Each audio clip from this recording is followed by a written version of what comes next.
ama sani YouTube channel an ve ho zo se na bonun chi bai tu nia hin holim video hile pu raf aron chongloi tu le tua tiveria Israel au mahin ama hi emi Israel au ho la dinga e lang pau hile pastor ti dingam reverend ti ding ham ahin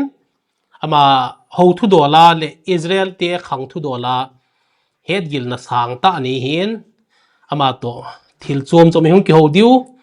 Israel gama emite dinmun emite khochen in chen dan le ho thu dol le a chaina lang le GMFDI ten pathen in Israel te sanga ngai lu zo ti ho jong hin cover de hin tin ke pa me puran tu ni nang to he chi platform ke holim thei dam zin na ke ông có kịp bay sáng muộn phát xuất tại vì kiểu đó thiếu nên tôi nhớ chạy nên kiểu đó hơn nên ai le imi sa te adin ke ho in langa Manipur India langa hon nang ahin he thin di ven na nang le nang ma dei dan te self introduction ti ding ham nang le nang hung ki introduce so introduce kiti anh so camera máy họ hi cả hà vết khá cái vết khá lâu kiti máy là cái xe khiêu phồn tin ha cho ha team tôi à cái first time chúng tôi hiện cái hi các cái bắt nằm mong công các pin nó chỉ đi ngang là chun tua năng là xây dựng thang kim này là chỉ lang team khó hiện supplement là sai tu khó hiện ta hu kana pin in 92 kum naga gal ti du ham tang khol gal ti dam sikoma chun ye khalam kalang kana zon ben la lam ka chulam ka hin koi zohar phai cham ki ti kho khat omin zohar phai chama chu ka chen wa tichila ko na chu 2013 na chun e khat interview ti ho agama ko na aliya ka ti ben na la chun ti then ding dil mun an omin la chun interview kana to be khat ve chon la chun first second ka ki ho mo ben ai le first bet so to 13 na che ben ake wa second bet so to 15 kana che ben na so som lang ta 2015 na so Israel gam ni kana thun he ale tu na se banga cho aran chong doi chu kamin chai jeng tu in amy mong na amy a cookie group ti ding ham na a chin cookie group izat mong na hita divem Israel gama tu to ai ka sei khilawa ale pathinung sit zala he government to ki sam kailanga census ki to hi ka hebe se pon la ke ma khol dol la ke ma het dol in wang chun kum si le hen ake ho bane mele si cha te ka ki ben ke hoyong he a kho hen pathinung sit dan kapung tul ben mi khanin cha som chang sagi chang get chang gup chang ning ka sei khilawa a government a kun wang ka ha pun ke ma het dolin wang chu sang kula bel ka gele sang ko lang hi le chun atam mama chun hi ta win na ale ikke hona abani hung chal masangin namin masanga RAV rafi ti chu ipha hal khan hin hil chen temo a hello ho dingin ke ma ten jong ka henai pon a chi pa jong he ken jong sei jong ka ke sei nom lo silanga he ti ke sei la an pasal na ni tabong ipiam revelen ti ho tabong khutai chal khat cho hi an raf ki ti so lang khat langa zil kung pu ti na khat dong na ti pawai le ro dinga le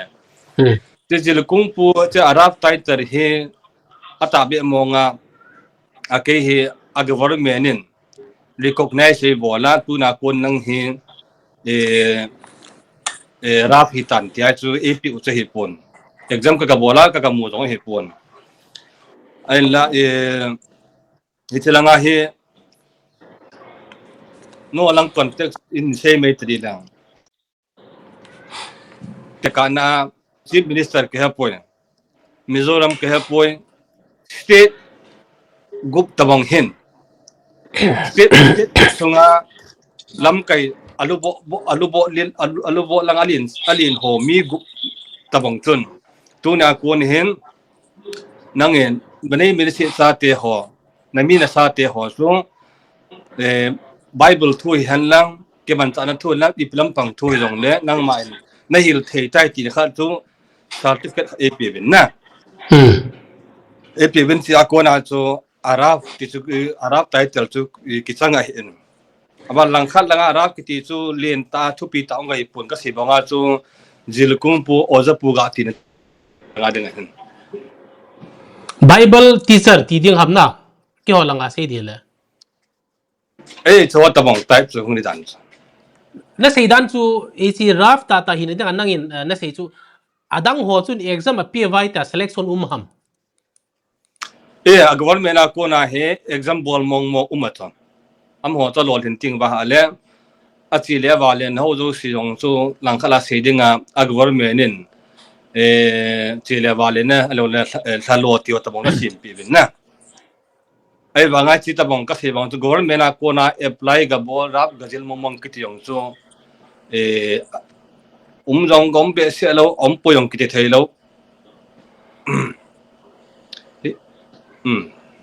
adang ho tola ipi nangala to nang ita nagazi do tho hilo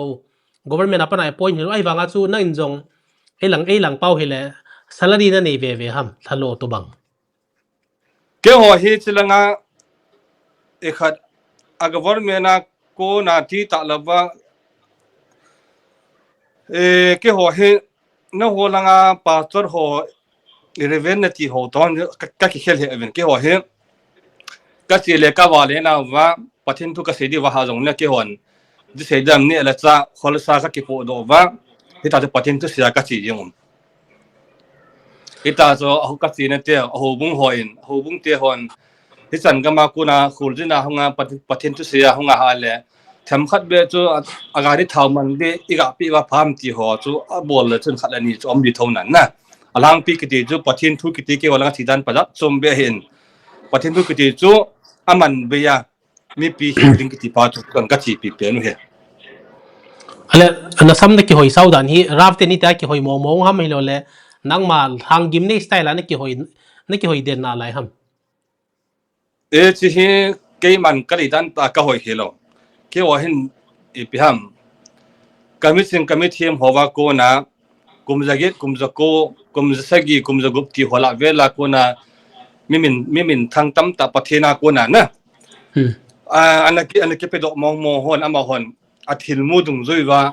ko na hitai hoi sawa pha he ti se lo jo omen lang khat ki la chon ke ho ka tora no bible te tan ka ten bible ngai ba ko nang ho em na ngai mul sam na ki vo lo du ti tora jong bible nang ki ji in na ya chu ke on nup la da lo hela sa kho mi khat ka hi ta wa la chon dil ku ka hi ta wa la chon ka ke hoi te wa tha he ale tun ama sanga phone na kana ki ho pi kana ki chet pi ha pu ref Simeon gangte na Simeon ni tiam Simon gangte ni tiam ama jong nang tu bang ve ham ama khu ka se khilwa ha le rap Simon gangte hetam rap slomo gangte hetam amani hi ka confusion gangte pungso ni ta men na amani hi ka se khat zo pen chu hi intin agam government a ko na exam anapi a rap tai la kai chu amani ji khat do hi ai cho juna hita service dang ho to ga te ka ding in aum dan chu emite na bene bana se cha te Israel se pa ya jong apang na tam tho bin na ai cho to chun ga te ka ding le a thalo langa ko ya tam zo dem ni tilanga sei dinga chu tilanga hi se pai pang ho hi non he thiam no me thi diu ya se pai ki pang ho ki volunteer tai ma agam hu na ding tai ma pangan hi ven na se pai sungai lo lo ta bang hi jeng KNFT to banga sang gim ni la hung ki pan hin KNFT to bang hi diu na ta bang tai thim chu nam ngai lut ne za la na pango wa government chun neo khat go thang cha pang hi ji wa chu avevin anu me thai ha lawang me thai cha hi za la chu tham khat thà lúa chú gà sim pi bên sang nhị cái bùi bằng gol thằng ama là mà kí vào đun tiền là họ chú hi lệ chun cái gì khi là vào lẽ ra gate ra sagi họ trong mù về hi tia nang na sei chu na hon compulsory service na ni khu thu so mi tele apartment na tong den ho mong mong la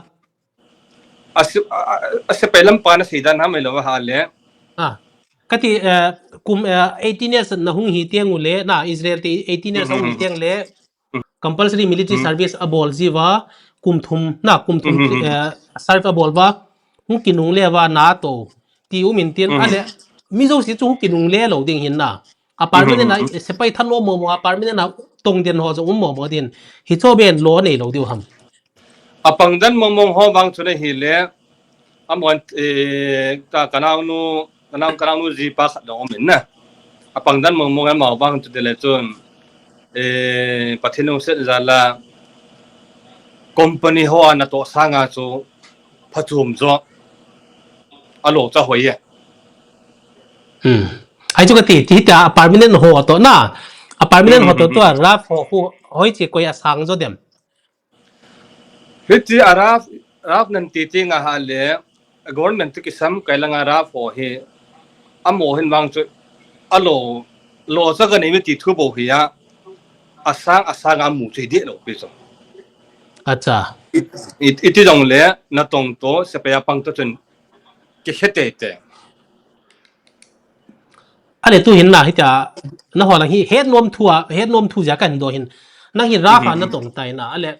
thalo ka nei poi na tikin in le lo na nei kin in zile cha na nei kin in hi cho chu ipitin na mene sam pathin na se chula emelo si kadan thu pe na nit wa na ri wa hale dam thine pathine ka pi dine ti chula na koi san chu nang keu ni do he pon ai sel gam sung mei mi a dong he ana chiang ma sa hoi chu pi hoi ta ai lo wa ale zan ma la hung hoi ta ai lo wa ale ai sel li mo tang ka kang mi kang ho mo tang ka tin na among nung dong we in ti to ra na sim wa bible ni sun na bible na sim wa ne le cha dong koi ma no wa cha lo sil le chen dong koi ma no wa cha lo ne ke van no ho dong ke wa sa ga thu pi zo na ke van ki do he iti hi thei ham te question e dong dong yang je ben na cái nông đan in đó là cái nông cá sấu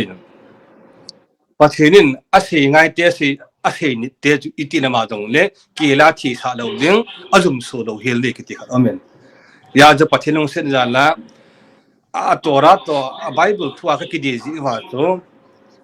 à mà sao bên phát hiện đam thế này bên đam thế này phải mua bên này là na kéo thế anh đam thế này cái này là cái này đi cái lâu ya cho cái gì bằng à cho cái gì nu họ bằng nghe tổ thầm nào vậy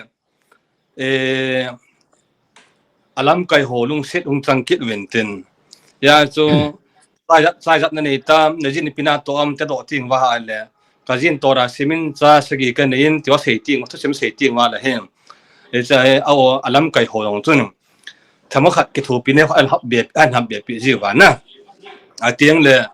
bang so lam pe ga po do ting ha jong le pathin lung set na la a bible sim zo lo hon jong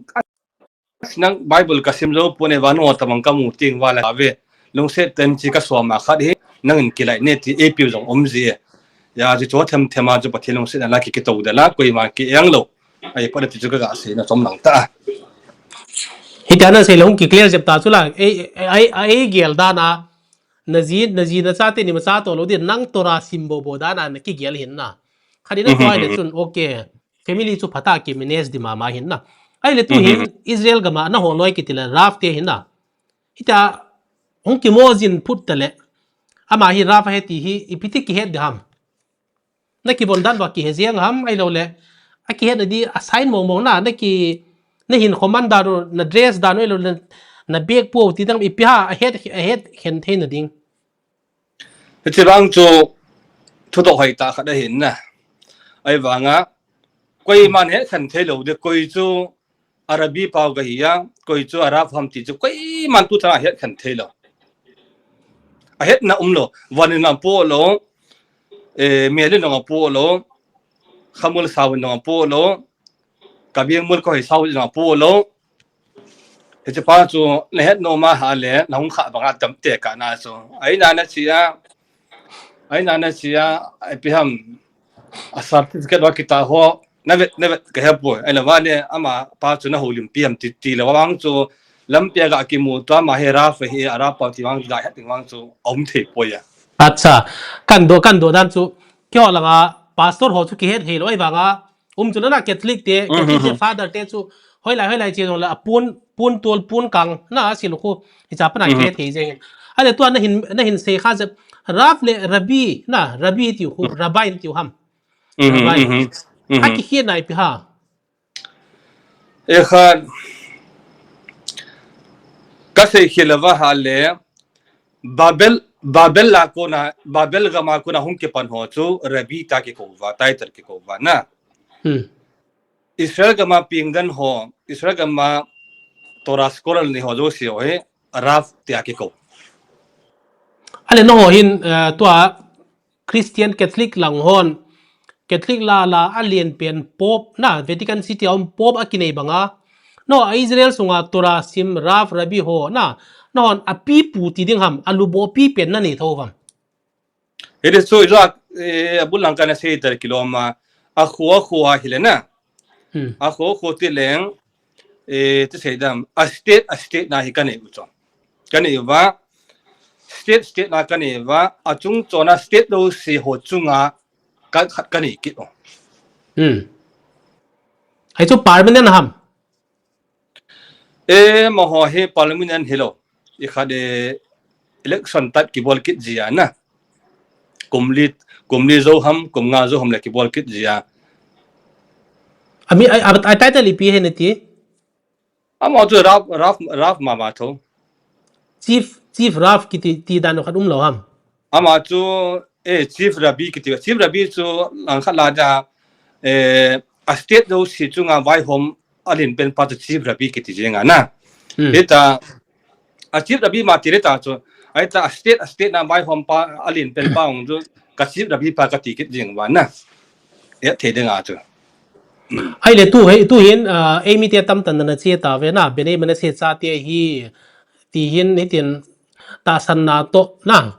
ตาสันนาโตอากิปมตานอปมตาวินฮิจาดิงาระบีเตียกีอินวอลฟ์ทว่าอิสราเอล government นินมีเตียอันนั้นหัวลอยกิติตะเลนะนั่นหัวลอยนั่นลูเทนดีว่าปันละลาหินgovernment อัปนาฮามิโลเลระบีเตียระบายเตียราฟเตียปันละนะจัลฮัมราฟเตปันละนะจันไอ้จ้าราฟเตอินเฮ็ดปีนั่นแหละคุลชินนะป้าซูในปีโรวะฮาเลอากังกอร์เมนโนเอปมเทลกุศลอยากเกี่ยวกับบังหัวจูติลังอันนี้มันสิหัวอิสราเอลจะติลังนับมังคัดในฮิเวตาอิงฮอลด์หัวจูอามาสเปนให้ direct ตาให้อากังกอร์เมนหุงฮอลด์ให้เราจูอาราบีหัวหุงเก็บปันวานะนี่นุ่งไอ้ตันพัดไอ้ตันปะทีนี่เสียมาบังอ่ะกมีเตียจูเลสก่อนนึงนะก็เทียเจดิ้งก็ไปคอมกิดที่บังอ่ะจูตัวนี่ควายหามาห่วงจนระบีหอดบราฟอดปารันลาวะเองหอลตัวจุดจุยาจูอากามกอร์เมนคอมาอิสุปิวอิจิลำจิลาหงอิจิลังกามินอมินตินอมินอมอเฮไอเทียเลอิปิวไงละไงที่หอจมัวเกี่ยวตัวคิดว่าอิตาคนอาจูเกี่ยวอลิยากติบินนะอาเลียนะฮิซีขังทูหินะเกนจงฮัลขัดกันซิมข้าหัดเอามินอดีตปูเบนี่ของไซตัวตลอดปูเบนี่ของไซน์โซลฮาร์ฮิซินอันดับบอลไหลจนสบัดทูน่ะเขาจนสบัดกิติเจงินนะสบัดติเตียงแล้วนอนนักเกี่ยวกับโซมิตินหินละอินหลังให้จูดาอิซิมเมสไซนิ่งที่อาจกิเซเบนหินเกี่ยวลอยเกี่ยวมิลฮามหัวตีนะครับเกี่ยวคริสเตียนคนกันเฮ็ดนะเป็นสบัดเตียกิติเจงินนะไอ้ที่สบัดทูน่ะเป็นไอ้มันเสียเราตู้มาสังเกตบางคนกิจปัญญามาสังจูมันเสียซาเตียนี่กิตินอะไรมันเสียซาเตียอิสราเอล government ฮอลโดดิ้งที่ตัวก่อนหินนี่นะเห็นมุนตั้มตาเนี่ยเสียเลเวที่ขัดกันซิมข่ายที่อาจุนเนปาลีเตียจงอากาศเตียสุวินที่หัวเวลนะอาจจะจูเนปาลีเตียจงพิธาเกลซาหัวอากิหอยดานหัวพิพิหัวนะมุนจมจะว่ากาเตียสุวิน thil dang tam ta hi tia sain bol e ho ko ma hung chu kha ve ti khan omin hi chi pa nang raf ne hi to kilhona na he thudin hal khat na ipya pa na hung ki pana I ti da na hung ki ve le le e mi te chunga to e chin ku ki group ki ti jeng le na e mi te chunga hung chu kha ham ko san hoi tai thu do hoi tai he na ken dong a ke hi ai chelanga tu te dai ho kan ke pi wanga hen amani pula ki umlaya chu ai chu lampang chu ne ke boi pi lo ne ke thai pi lo ai chu lang phang society active member ne ke pang hin tu ne chana koi man haronin bible hin semin tin tabang o hung hin de to ta san lo hin aya chu kam kan hebe se pon ma ka het chan thusim tabanga kapa te hon amo se ka ngai lo wa ga chu na sabat ho chu kana mang thobin ana se jing kha cho hi la chu pu te pa te hon e ho he hoi pi le go pi ke tho ting ha jong le man ma si cha te kadam naw ta ni ti ji khat omin na in a se ji ben a tiang le e ho di hin to kel dong i wa kha pu win lang khat langa e ba kel bong i wa kha pu wen te ka na chun e ba chu I am do ting wa la kel ko ti ji ben na e chu I pui pa te ho a so re chu abul chu ga ani I pui pa ton a hung ho ko ma chu aga sei wa la hin ne kha chu ong ki tu thim chan mu ta ben ai chu masang laya ini ke thoi na ho a ka nga ni ke thoi na ho na pi ho loi chu an bet sa phat ba chun itu sim ne kha ong ki tu thim pha na dram ho hen a ta na ho he di an ne te zong ka sei khela wa ja na se ba chu me he te zong bol win na ga te zong bol win koi ma bang cha success lo dan hi ve e ho chu pau thum chum tho zong lo hen I ke tu the win e ho bang chu ti le chun di an ne test ya ka het do la chu am ho wang hi nam ba mang nam som ba mang te chi khat cha hi mong ve ti chu in proof wa he chan chu tam nak pa ka thi pen khat he hala ta mi abang khanin Israel te hin agamo boy to na adi ai chi West Bank lang na West Bank lang le hoila le ham Palestine te gamala nala munwa cheng lu ding le sepaya pangding a ei de jewa e mi te hi alom lumain pu ti khan jong om ki na he cho chu nang ko mang ki sei le pitina don budem lang khat langa chu chu ne he chu la na ngen bol pe ho sa ga ve ho thim do ji chu la lang khat la se ding na a ve ho ki thim do ji hen a je ti la wa jang chai mi te chu ne chu la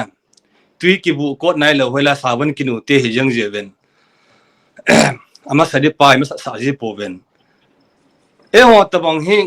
galat e de lo dan chu ilung chang hi se dam ho wal tan wal ti 13 ki ja hi gal sat e de lo chu thing sing ka ta yu ka nang pa ta nge yong pang hi ni ta pang hi je chan gal sat e de lo chu thing ai la ka la ji mi khat to le ni to chu a chi nom te te ki yong gal sat ne jaw sao a ki thum thong ki um jo na la hi bo ne la ka se ding a chu ai chu gal isa nom danu thal de danu de be thei lo jo la ki um jong le a chu a sei ho chu na sei khilo helo amuna lo a hi ji wa chu hin enga thu se chu lang khat la chu a ki tu na the khat chu chu ai chu gala thu thang ho aza o sei ji wa chu Israel te man gala tu la tam ne ji wa chu le na me re pa ng ke se la ba na do an ba ti khat chu a sei thei jo hina ai wa chu a related ta cha sunga ki ma ki bena na du hinai salon lo he ti chu in chan kha se ki pa ta le man masi le manase ipya ki akibana ki hinai pe ham atua pute ho ki paweng ke sen la ngele hero ote to he do ote ki bang hi chu a spelling to khat hero ote ya khat he do ote ti chu e wa chu ani nya chu e bi hai akibang ma hi chu e sei theology wa chu man ma si ne tiu chu ai pui pa te ho ina wa mang na kum sang ni wal hi ta ji a chu bi hai e wa written ale ma cha le ine lo ho hi le kha sim sang nan lo hi I mai ma lo ja chu akam ngen wa ane ke pi hilwa la chu ni pe chai na chu mane si ti ding zo chu man ma si ta si kho zo he acha aman masi ti chu Israel Hebrew pawa jo khalo na man masi ki ti chu man ma si chu lo mane si chu acha ale no chun man masina kiti tho na man khazi tho bam Israel gama patelo sen zala man masi ka za kha lo piu cho mane si ka za yung aki holoi bo na man masi no lang si bo chun man masi na tiu va lang kha lai cha man masi chu an masai chu lang manipul context a se dinga chu na ila kuna chung ki he amana chu mane si ka hi ti a chung ki khat hin ten a cha na ho lang chun pau pa chu na khel do thei nai lo ti da ni chu ale ken kanadan mo thoi nai chi adin e lang thing noi ho ki sei le ke ne te na ke no ke ne te hin ale tar head va hin hichi ke ne na kuki national organization ke no te hin government of zalen gam ativin phasin ale ta head kana beijing na dated man masi ati jingwin pups how kem aki resign na ma le man aki resignation chu ka pomta ya tina jong dated man masi 2 august na 2nd august 2026 ati jiwin hichi man masi hi ache pi denu ai lo Israel cha pi hiveti ata san jeu hidem ipi lamna ipi versana ki ji hidem nang mai just your personal interpretation dan izowa ka sei pa chu ka sei hilawa ala chi pa chun agui azui to pe de hin na ai chu ai Israel ga ma hi man masi ki ti mong chu khalo chu koi man masi e het lo hello chu a koi man masi ta e pui lu lo hello chu Yosef cha te ni manasi to Ephraim amani zala to manasi sila chu hi ve ti a chu e het lo wa na e pui lu de heaven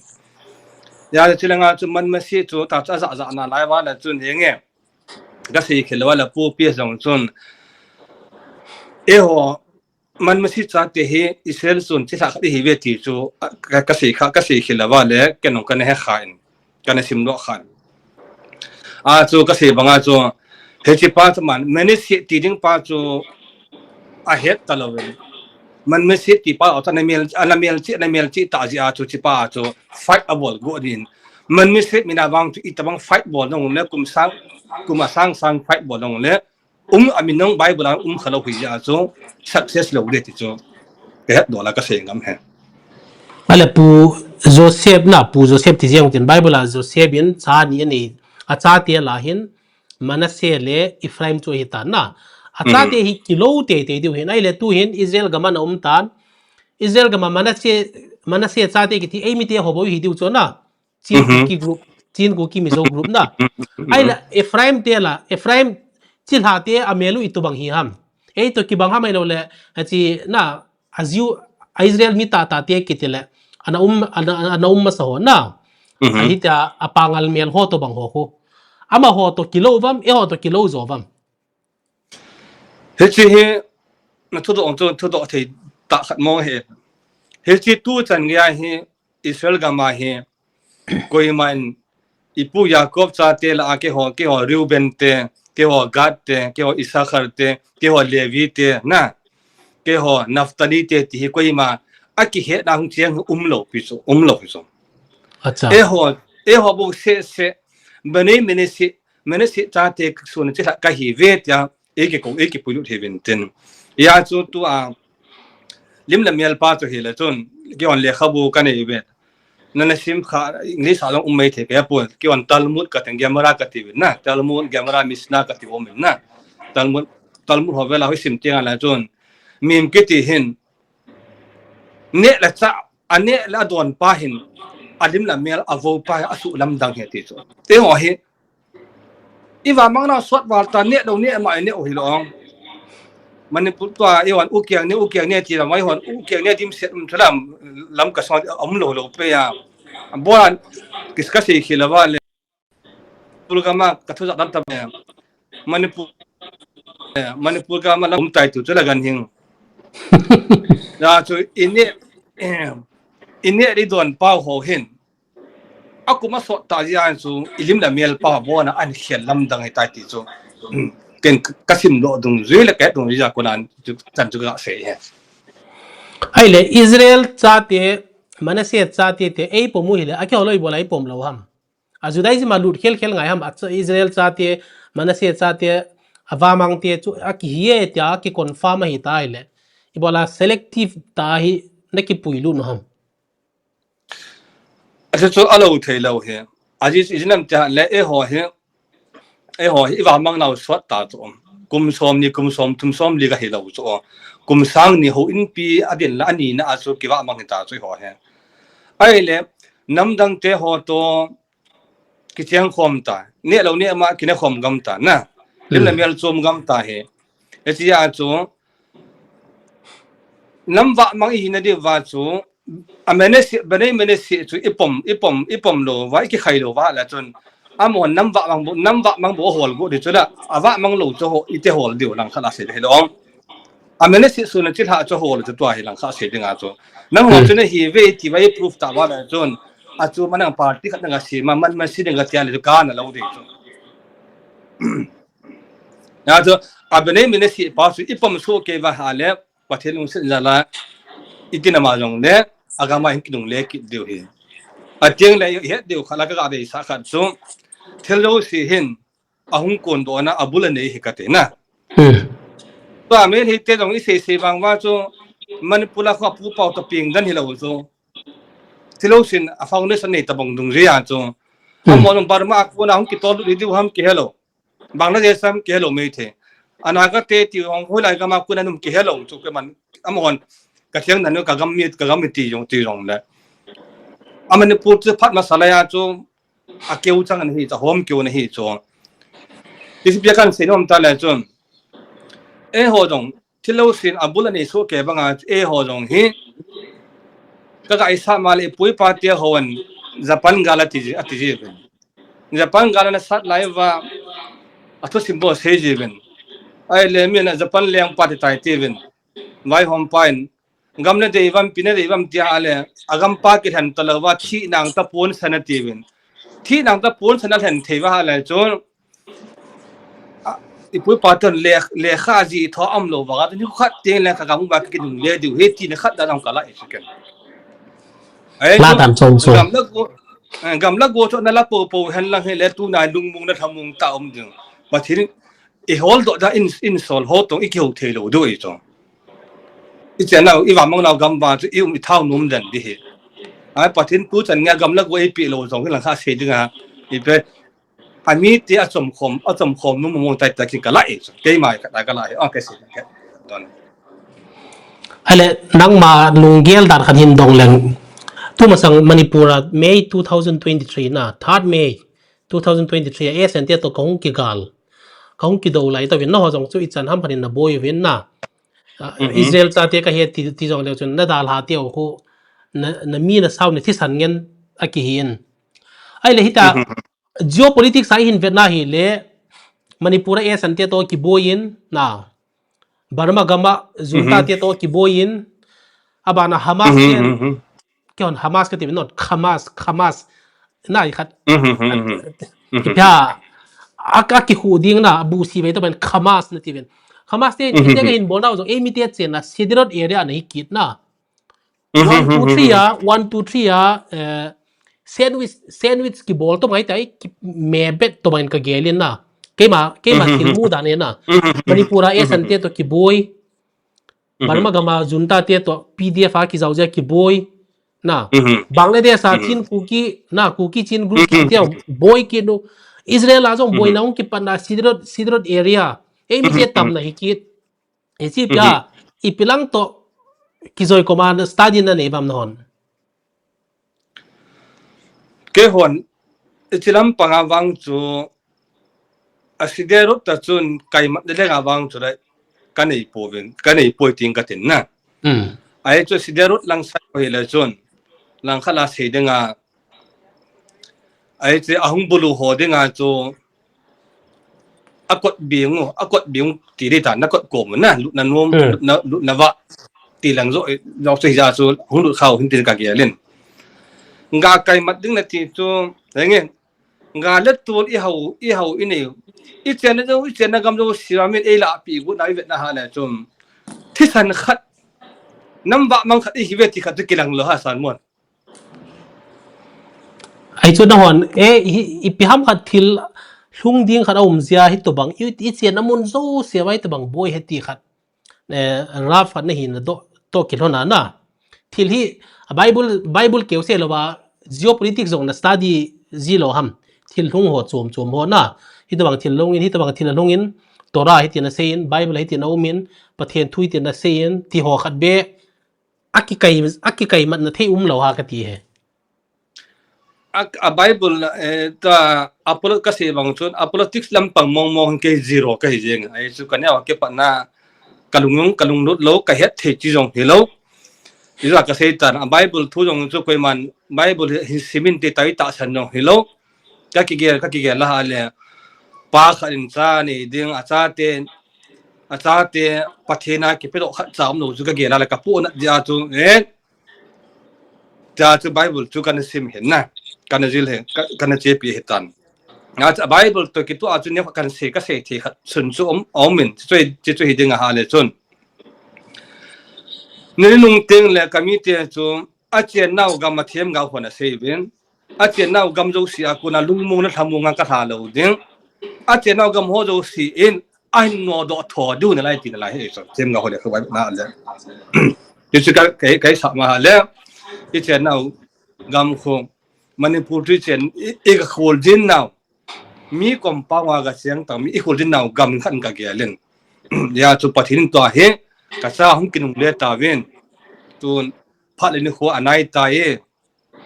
ti a chu nga le tun ho jong chung thil a phalanga ke ho ha ko la to wa na thilo si a phat na lang ding ka la ven tora context nia ka se ding ana chun tu e ki ko na zo he tin ka la e ai le tu hin ke ho lang context in hal khat in hal khom zeb le han nangin Israel na thuna chu Rav hin tinga Bible ti ding am non Torah ne ti pi ha ke hon Bible zin ka ti ho hunai na nazil tho di hin na ai le no hon Old Testament bo na simuham ai lo Old Testament ti lo jong adang ipya na ipi na simuwa Bible khang thu to kisaya ka se mo tam ja ka se banga chu ka se sa ta kiloma misna ki ti ho gemara ki ti ho na cho chu te ka na abai ipu mo si rabino in sinai mura tora an la chu be alpe chu pathin ta ma ta hung ke ho na sung phengan la ta chu na le he chi pa chu ama in Yehoshua chu an hil son ta chu Yehoshua in upasom se an hil son na hung kil son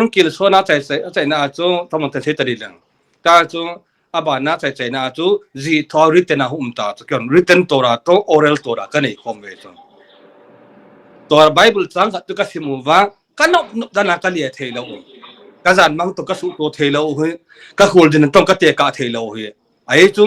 arui ten nong ka nei sa he oral nong ka nei sa ya chu akiji pa bu se chu kum sang ni ma sang thungen chang hi ya cho kyon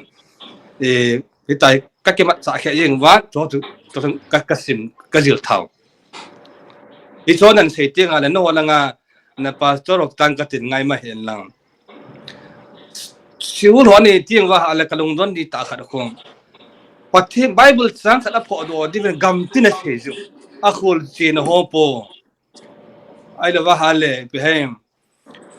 azan mang ho po an te ka yi ma hu kalung dong e chu thing thia se ing ka te ai the Bible ki ti chu ki hap be thelo kilo la thelo hen na samo he ka tinga la mane pulang ko omlai ju kana tu kan het tam ta len pastor ho dong ka het ya chu na teaching na ki bol dan ho ka na ale na pastor ho khen khat de bang kho ga se sau jap ta de lang thalo pi da na chun thuang se nom hi ve tang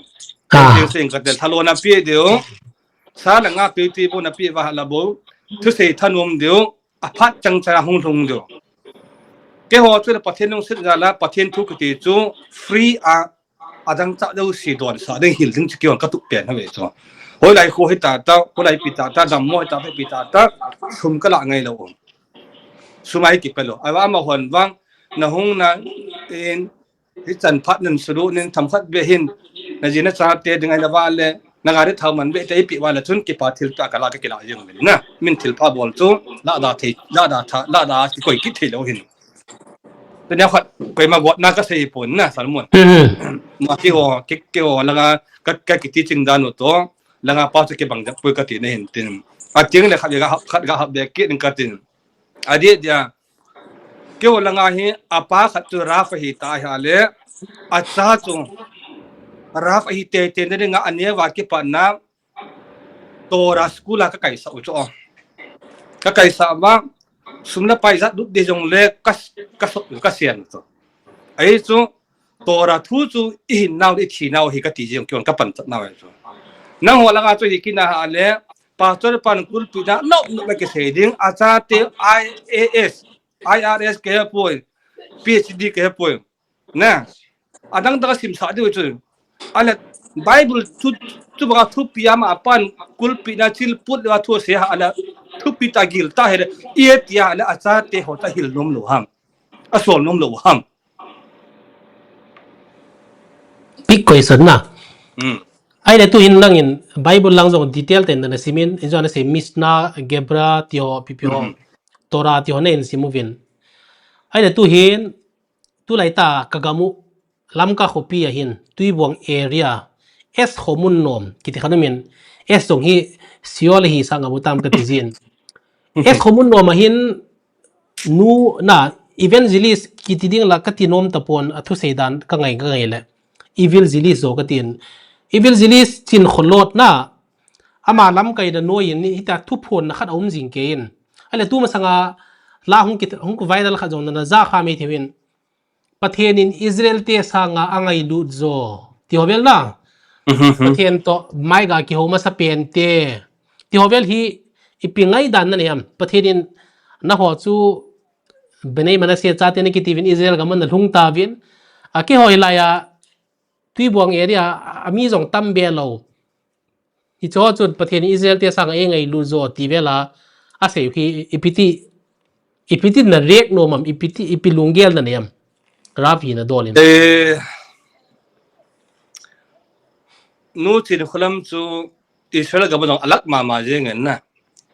ai chu ke ho hin smartphone long ka choi po vin to ajong a choi ho ko mai ke ho thu hon hin na ai le te langai te se ho no ngai vin ai le eno alo le happy EPT la gam thin ki thung tai cho pu langai ngai phat pa mai lo ham sanga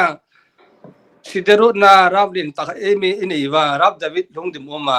ama sul ngai ta bo chole avrahim tora sim tam ta nong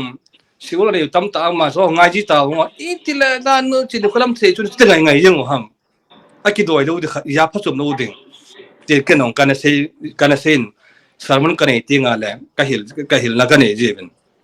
ala mo chai na ma chun ni bi ha nang long nan hekit ta ben nang long nan min nalak ma yang tan te se la ai ga ma ha dong ai ne lo te om ta pon san mon do ti khon tin khlam an bol sa ji an di tamian tikit ta ben tu nang langa pang hit atang kit ta na abula chin kholam di to ke di na to chu nang langa pang ma sang bula chu chin khlam se chu pai di be hela na ai lo hel ya se chu achi dan nong chu angal piang ya jong a thu he tia se ba angal piang a thu chu doctor a jen nga he ka ti an na ya so ai pi be se do ama lang khat la se ding a so i pi hai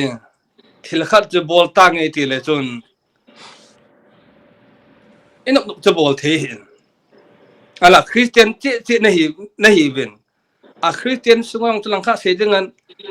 na Jesu ti tang ka ten ngai ma hi ben lang ke ho ji chun na pom dan hui na ha le tan an se ba chu nu chin khlamin a pom dam jong zat chum be ki na nga jong zat chum khatang nga chum be ki aba Christian tu ni hi so ke ki tho he a ki ho Israel ka ma he ka ki van na chum wa nga ka lu khu chum jong le ka patim ti khat tho kin yel ki la ke bo lo hin na no lang tin bet ting wala chum ke nong nu chin khalama chu ke nong di ka sa hin na wan ho tho le ai chu a Christian ten no hon dan sagi na nei ben no dan sagi chu ai di bang ta na zui wal wang chun ke ho het dung zui le ka sim dung zui a wang chu na hon dong ang lung ding le si la chan wo khat wang chu na nei ve ti wang chu de chu ka proof the ai la he chi no wa dan se gi yong to na zon azui buling dong khat sang kam po na pastor ro hen lang ko yong le te ka nan dan thu pi sagi bo cho te wa thu pi tamata cho no thu pi sagi yong na zo di wa ka ta san no te ka san se chadi dang dan thu no wa dan se ga sa zo a hing lai na ni alo du sa to thi san na ni lo du ke ti cho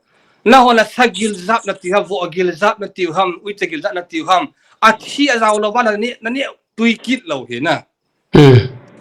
no wa dan sagi me yong dan sagi yong na rui zo lo wa ba na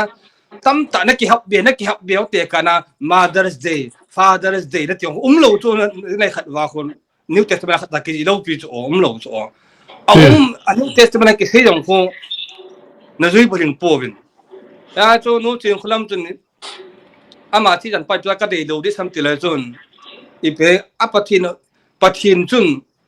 na khat mong ani lo hin anin wang chu khat cho omin holai ham ta la chun Israel gam thiang hin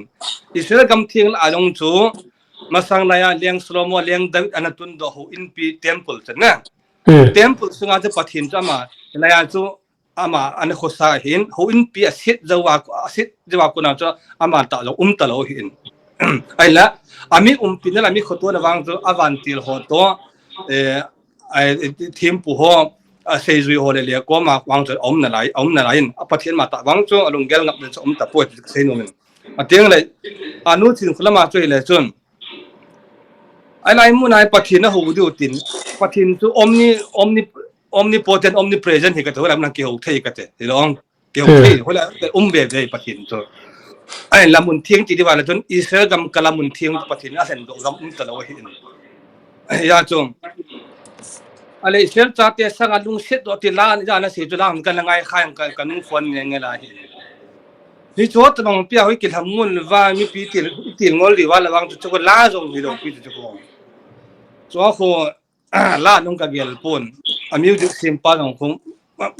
mang mei thein tin na tung pon ni ko tha pa mai bet ka sa en kai khat na hi pon pathian Israel cha te sa alung set nam ki chu ta lo hi holai bible ki su po ki to pho jong le bo Israel na chon set na chu bu bang en dup jong le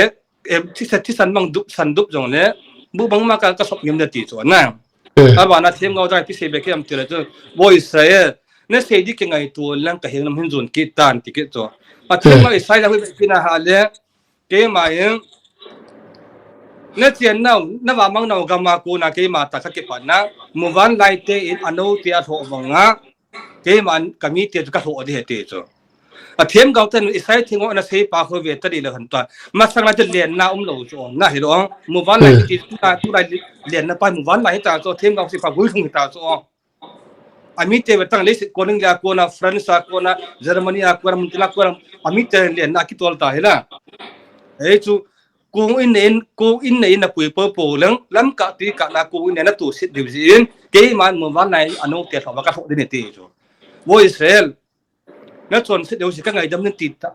Israel cả là bắt thiên anh nắm ở đây thành nó ta là đứng lâu thì cho cho la cái sao thế nên đó ra cho la dùng cho la hi bôi thì cho cái sim độ dùng duy là cái东西cho ngâm phi là cái gì ngâm phi là mùa van lạiนั่นสิเลยก็อินสันเตียกาลงว่าเป็นโดรนคุมวันไหลตินก็เก่าตาวินนะไอ้เล่ตัวนั้นสินะบ้านนะประเทศนี้มุนจูเสียนะมุนจูเสียประเทศนั้นที่กัดทิ้ง God is omnipresent นะไอ้บางอาทิตย์จีเอ็มเดียปาสเตอร์ปาวินทั่วเสียเตียงเลยพัดเทโบนาจงหิจไลมุนอาปนาหงกิปัดโลวาฮิเลเดย์อดีเอฮิปอยอดีนะพัดเทโบนาประเทศนั้นปนาหงจงเลยจีเอ็มเดียปนาหงกิปันเท่าดีเฮจะฮิโลวาฮิเลอดีปอยที่สัญญาเสียฮิเพื่อนั่งหัวอิสราเอลนั่งฮิอิสราเอลเตียนหิตันอิสราเอลเตียสังอาอังไงดูจดเตียทุเสียหินนะที่อีพิธีนั่งเรียกเดียมอีพิธีนั่งโดนบุดเดียมประเทศนี้เทียมกับหัวกมาอาบุงอาจังจูเสียตังกันเต็มประเทศเทียมกับหัวกมาเสียจูประเทศนี้ต้องเสียจูอิสราเอลจากที่อภิหิตันเลสิอะไรลุงเป็นจูอิสราเอลกำหินเกี่ยมาอินสุนจานะมิตรเพลว่ากับเวทนามุนจูอิสราเอลกำเทียงเหตุจูนั่นจวนสิว่าเสียนั่งไงรู้ว่าหาเล nang ho zala nam dang ten nang bot na ni ading ka sei na ngai wa na ni wa na chon di wa le nang ho zala nam dang te in jong ne la don thelo iza kai ning ning sa aki mu du he te cho a chu ti ding ha le Israel gam tu pathin how in peace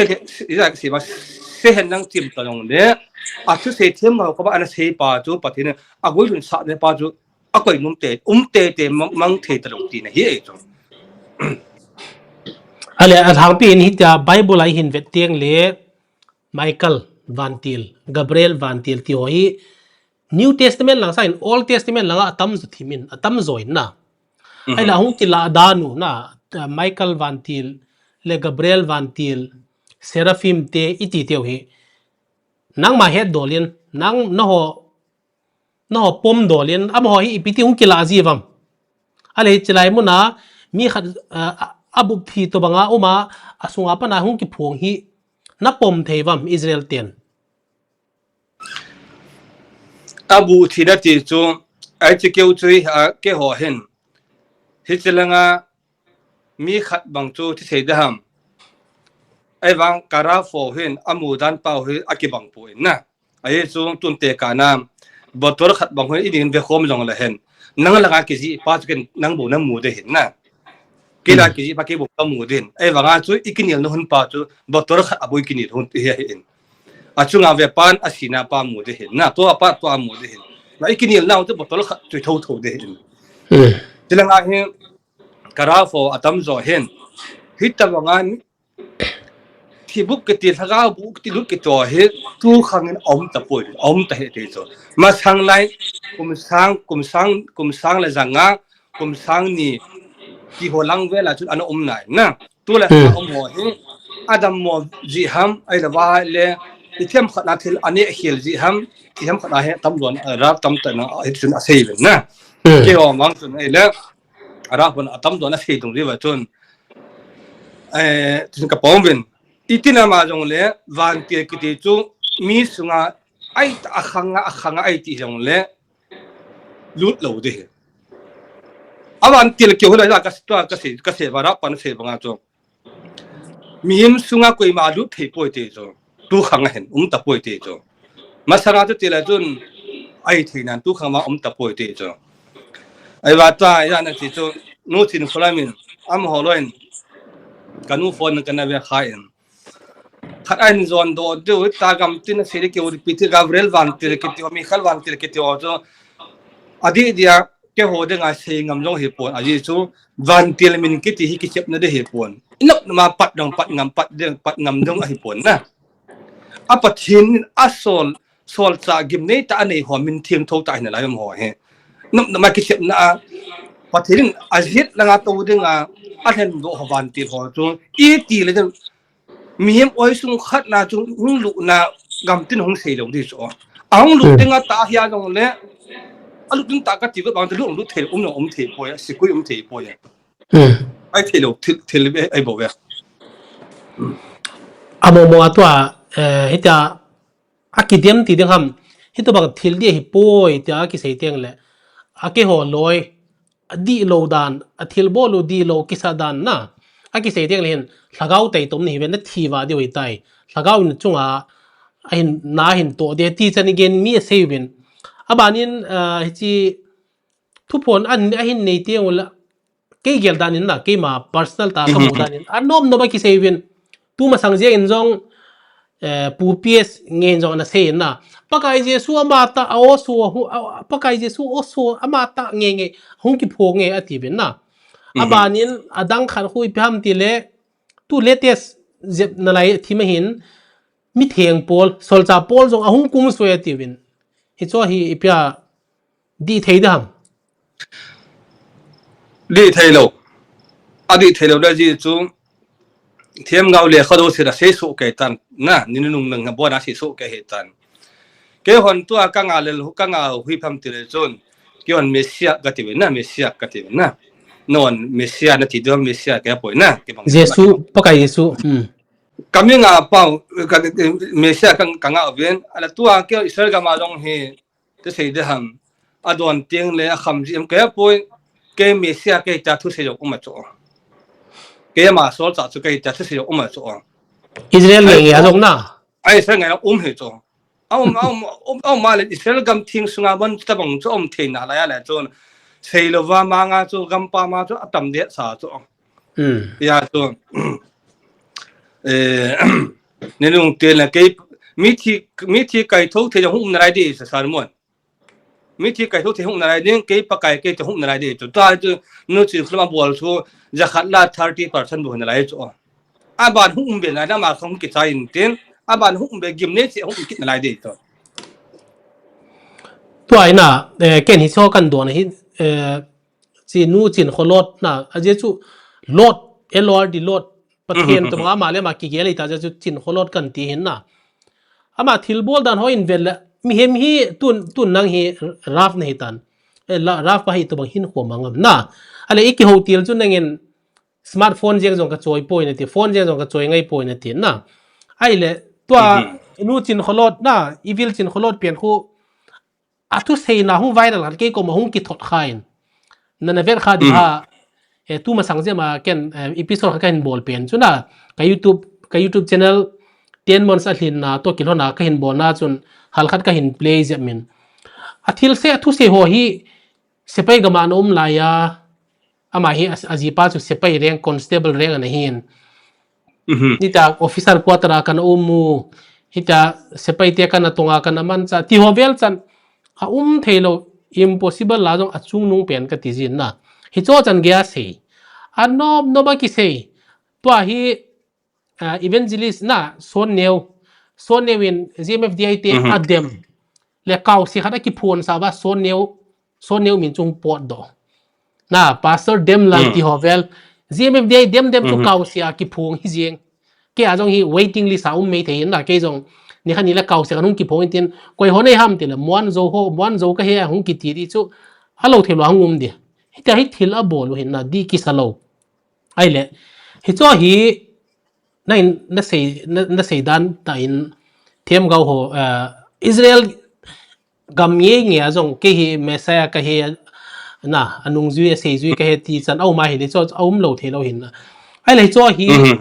ama ban ui pi hi dem hết dăm bang cho cái gì thì buồn ama hoin akigial do và cái gì làm pi cái khil tai cái gì và hale ho cho ta bang danga hi cái khil tai ti me mi a hi ki sai de po ai cho ato dung zui a bol dung zui a se dung zui ya cho a punishment ong sa nga hin na taw ne ki ti ong hi ti po san lo hin ton mi khat chun aloi pa som phat agu ho cho a ke ngai dam to na la pathin ka ma ka na gu khile ka na ti atia la chun ngai dam na bai hin to ai cho ta bong lo ma ki ho na ki bol na ki ti ke hi aman ke pathin ka hi ke mesia ka hi ti a ki ti wa la chun a mo ta bong denga cho e pe ira jala rap thelo thil khat hin am ho denga chu a ki sim tha di wa jong lampi asanga he tan ya chu a ki thu pi ho jong sang che a ki thu an ki thu pi do a ko di ja he a khon na khe tiang le ding zo lo he la he chi asunga thil phalo pa chun a bot thu da na a thi dan no ko di ja he am ho denga chu ki sim phat de pa wang chu agam sai tai ki chu he do le tu ma sangin jong a video khat hong viral ki nin a evil pu thanglen se thu sei na khanin na a thibu ba thu phone hin se ji pa robot jong miten a se na miten a dem na ho a hin za to il ama wa tha se tai ti ho venom ki din na ama jong hi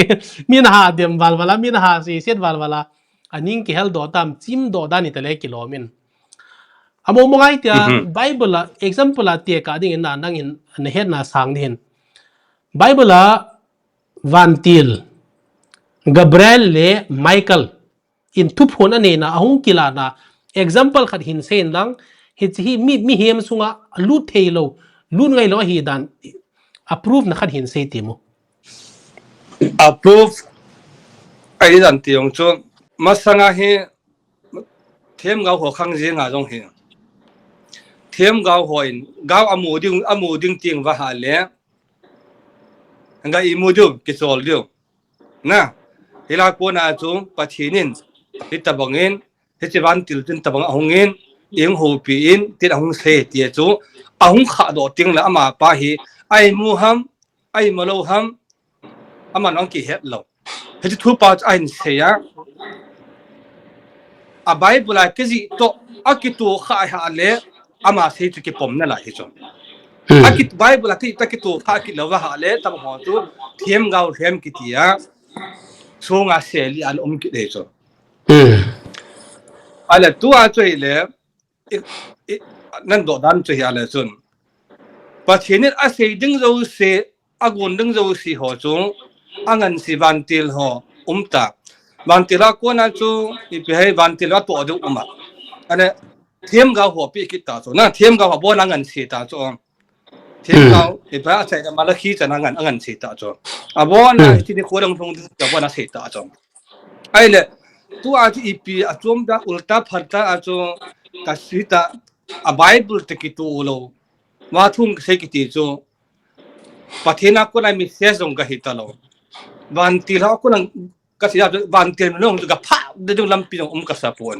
van til no he ke o sim dung het dung ja he namo ko amin chun namo sap ma ha le na chunga jong action ala the ti pa chu kyong ka ki yang wen van til mo nang ka mo pha ngai po ve ale tu hin bible na old testament langai be na he le abraham in atie nungin zong cha ni nai pon na abraham ko ma thu phon khan anau min van tir khan hung kilangin na van tir chun ai lo le van tir hung kilang ha pathianin ama kom ta se ham cha nei nei ding he tia se na khu azinu kom ta ana se azinun ananui sati khat zo min na ken ke bible student ke lo jen ka he chen pon la kamang het new leven kana sim ji hin na bible ai le cha khu hoi ipi van til ham na he chi ahung ki phon dan chet hin se chin ti mo he cha ke nu ka nu zana ka pe ven nu sara ka ti ven na nu sara to I pau abraham hen na se banga chu te nung ke ya cha nei hen ai chu I pau abraham min jong ama nong hen pathin thu pi kha de a bol nai lo ji a chu pathin nong cha api lo hen a chaina cha ma chun chep an ki tan tan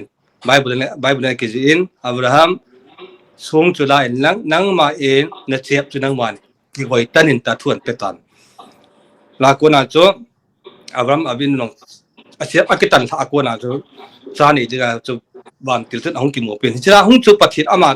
ama ta hi pon van til ma hin van til tu ka sei khilawa thili ki ven nga in van gabriel van til hong ya gabriel van til hong in ichine khotin kum ki teng le naloi nu sara imenu in cha ni di tai ti cha hong sei pen te la chon cha hong chu van til chu mi hema hunga mi sunga lu helo pe chu mi hema hunga ong ki mu ong ki phun sa hen na aji pau avram long chun mi hema hi van til ya het khan lo tene ki ji in aman mi him bola bol na la ya ai la ka sei nom pen choi le avan til chu hunga mi sunga lu na thu hong sei hi poi ti chu ama ta hunga mi him lima hunga hong ki la hong sei hi ti chu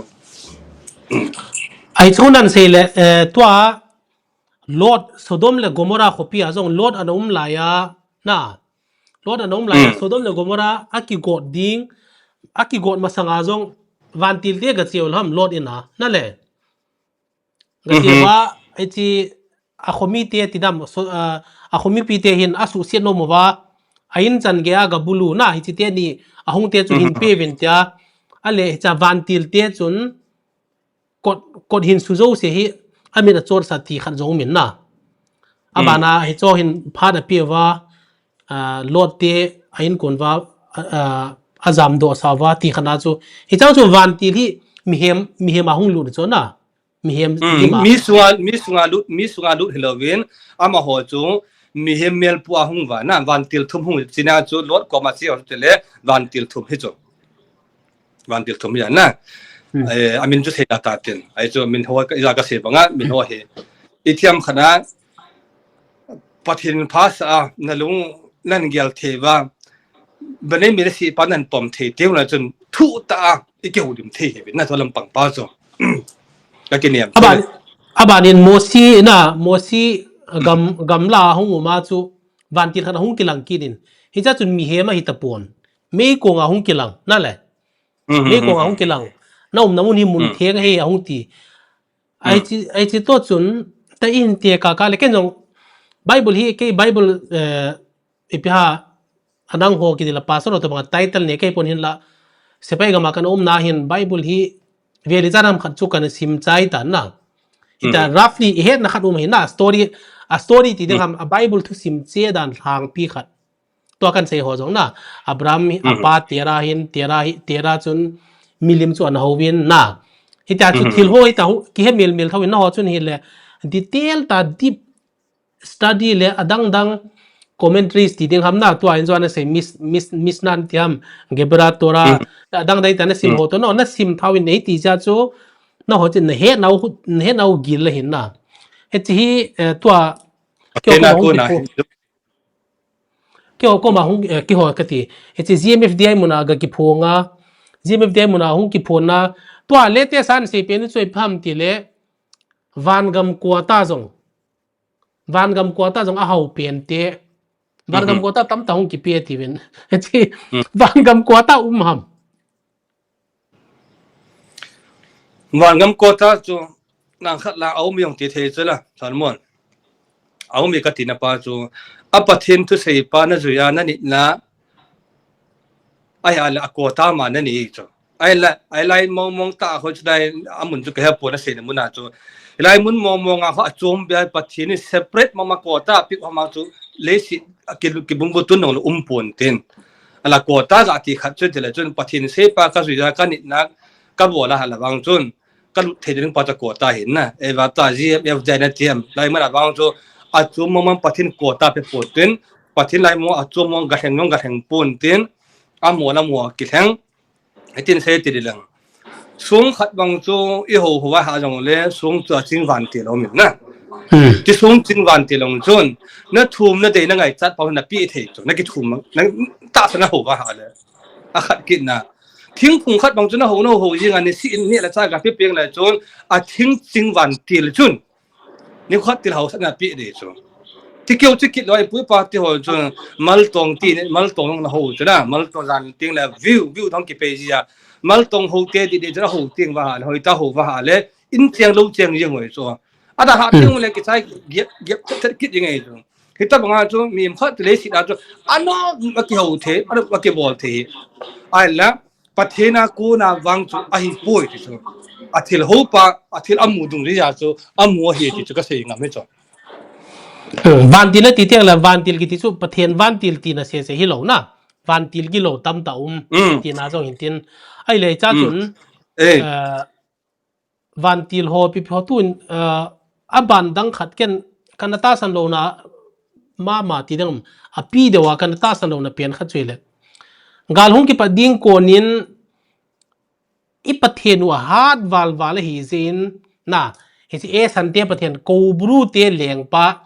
le siwa chu hin solin he si a thibu pa sunga pa kama pa hung ki phongin na pathenu hat wal na ho ko ma thu sei ding in sol he tin hi to hi thei ding ham pathen in jong vantil ne ya na pathen hung ki phon ding teng le a vantil te mangcha hung ki phonga ale chi gal hung ding gal lai ta chu lord siwa le kobru chu ne he din na na jong nan he sama ma thangim ne langgim ne chung lang hin kobru te leng pa le lord siwa chu e ho pathenin a ke ho pathenin a hin sola hung ki phong ti chu a possibility them Tulang tu Salmon zakat dong kata san pon lo le kata san kaya ko la ka se jong he pon kita bang tu chu lo the lo he ai chu pathenin enge pathenin za amo ne lo pe chu mo se ma na za the chu na ala pathin ding a chu pathin chu e pathin kami hung na ding a ka khot chom kha ma ti cho to ra na ka khot a chom kha poi ti cho pathin chu tami hu do ding avian ding ha le chun pathin ne ima cha ki wat lo cho avan ti long tam ta azit avia ki khap sem sung za lo tam ta koi lang ha si tinga amai ma ki wat lo so helai khel khel pathin mi bu pa chu aza nin lampi mong lo chu I ti lam pa le ki bung bu tun no the lo so pathin nga atra sam the lo pe chu pathin tu ni khoin lenga wan ti ro he ka ko ma to a phathei be se win lenga ho ka phamo hi win nga chi win lang ka ki thopin ti lo de cho ya cho van ti ka pathin a bona ama khot no yam su ke hin a pha se omin ya cho I sei ra sei banga cho a se ho nom pa in jong a se a ho dong ya cho ye do khat cho ti ka ga sei boi thi mi ye do khat cho van til ho jeng jong hin thela ho jeng jong hin na khat a to diu wa ha le pathin ko ma parimi sana ki thum lo wa ki la lo wa ha le ade dia na to the do so salmon ai chu apona pathin sim su ke hi so ale van til khat chun na to nga mi ga jan dam ding ha jong le pathin parimi api wa jan dam the lo so selwa manga chu selwa mang khat cham te le van til pha tam ta pathin ane ya ai le he chu ho chun itina ma jong le kolte pathin ale ole mu thelo tang ho gazang in tin hong nai sai lo di ta bang chu ke bible le ompon simong kasim lo kha povin jana se bang chun thu ta pathin se ka simo bin ka jelovin nang khapon nang umpon te ali to anaki sei jing na siol kiti hi nang ma he dan dol ta na ho Israel manase cha de bnei manase cha te la adia Israel cha te he dola siol kiti chu ipi chet hi ham siol kiti chu ke ho bani mne si het dol hi a Israel cha te ro si het dola atora ki dung ya siol kiti chu gehinom ka ti ben na gehinom van hon mei deal ti yeng ben na mei deal na mei deal he pawa he setil khat bo omen ala dang ne he na mei deal ti la he damun mei meidil meidil Ino, damun meidil ha meidil damun meidil ti yeng ben na ivrit pau he atin dan chu sap te en jong ivrit pau ade bang ta le do zo lo chu sap te nong ivrit pau hoi ta le do zo lo chu ale ei mi te ho in sap pau ile ki bible ile ting wa le I bible do ting wa le hen atam zo ki tu thei ta lo chu as original kasim ji wa chu English hat ivet ka jong le English to ivet ki khewalta adi da ei pau ei mi bible de chungam thawalta chu ei wa ti dun ki wai pu ti dun kim chon hela chon thing lo na go ki jang tamana bol pathinu set jala na apa chu ma in achu chanom ki hi lang le aban kal thebe ke kal bia thi ki dok di chon a ki hian na chu siol ki ti chu toy ho ne sei pa damun medial got nei tiu chu siol ki ti he abana amin dang dong tam ta mun min nga lang ane na minin seng ka ten khat ju siol ki tin khat ju geheno ma ki ti ja iche kan do na chu tu ma sang lama GMFDI apan affection anal hain nu na evangelist ti ding ham ot zilis ka tizin nu hoinu to thang hi GMFDI apan apot do in na aman jong ben saida ministry ti khana hin bolin ama ho kom ta jong Michael Van Til hong ki phonge tivin van gama kain ko te minum tam tin aume ti so kein amanin chi Michael Van Til ko ma jong Activa chan ge ki thumuin a pe in pe tivin na scooter Activa a ki thumuin ale to hi cha kan senom chu phat chom khat zo wa ke hoinu to thang chu kain ke hopia ahung viral zo chom khadin ahung viral masang lam jep lang jep zoi ta ni khadi thu phonum di he tivin thu phonum na dinga chon ipi power ki ki play tam nu hoinu le asemang pa chong ho GMFDI mun aga chevi na hile thu phone ahungum chun nu hoinu cho masang langa ki kowin na abanin evil pi chin kholo jo ki kowin siol chabi chu hon pi tan tin aje chu chin kholo din siol chabi a keme ti na chin kholo din siol chabi a kemin pups chu lengpa ding na ki tung do in na abanin thanglen sei chun mo si cheng khu chu aki ama ko ma ki pe ti khani ti a sei le le wow wow wow he cho khu to kan mo si lo cho a thil ama ho thil phone ho chu kan sei ni cho chu ipiti na don bu no mam na hil che tin te tam ipiti na riek no mam e cho chu mun phat dong pa mai ka sa en le dong ka bol num be se he bol kham nong ka sapun ka ka noi si no he pon na ai chu ai the lo ding be khat ke se he na ai the lo ding me kaltun chapang khat en milimaji tabang ka koi jeng en ai the lo ding be hin a siol chabi le a me dil chabi choi chu ite ka he the ham ke ong ka lunga dong en na ke wa bang chun ka he win mà xây ông xây bung cái tiền ấy cho nếu phải là nó cái cả là cho kít để hiện ra chân lời chỉ lại ka chu cái ang cái khat xây này hin la cái ti xây te này ni nang ka đặc sei biệt nom cái poi ka sei nom poi sei kham ka sa poi ti ding chu ken jong sei khama ka na koi lo in na hin la ừ ki ho society sung ya boy jeng jong jeng tan chi GMFDI thu phon ang ma pa din na ừ zile pasal ki tu mo na ta hobung tam ta boy ta khole veng tam ta boy ta asei kha adem kha uma hi le bible chun pisiam na bible chun thu hat ding thu sei cho mi ngai lu ding thu sei cho na ki ho na ho hi lon ki ho pa kai jesu jeng in bon na ngai pe khat lang ki bel khat lang doi na tia amo chu adem ma sa chu mei chang to bet ko bu hin na ai chu nó ken khát là pizza ka hin nó khát là nó là đồ mình lẩu piu cho đây liền khat lang ki be ma sanga khat lang do ding pa te chun a ki be ma sanga chu mi mei thal to ki vet ko bai tan na he cha chu ken pizza ka hin pan ham ti le puelvis ne la sa ham ki het mo sa ding ka ti zong le na chan ka vet vet le sei lo the su lo the na hi ta poi a je chu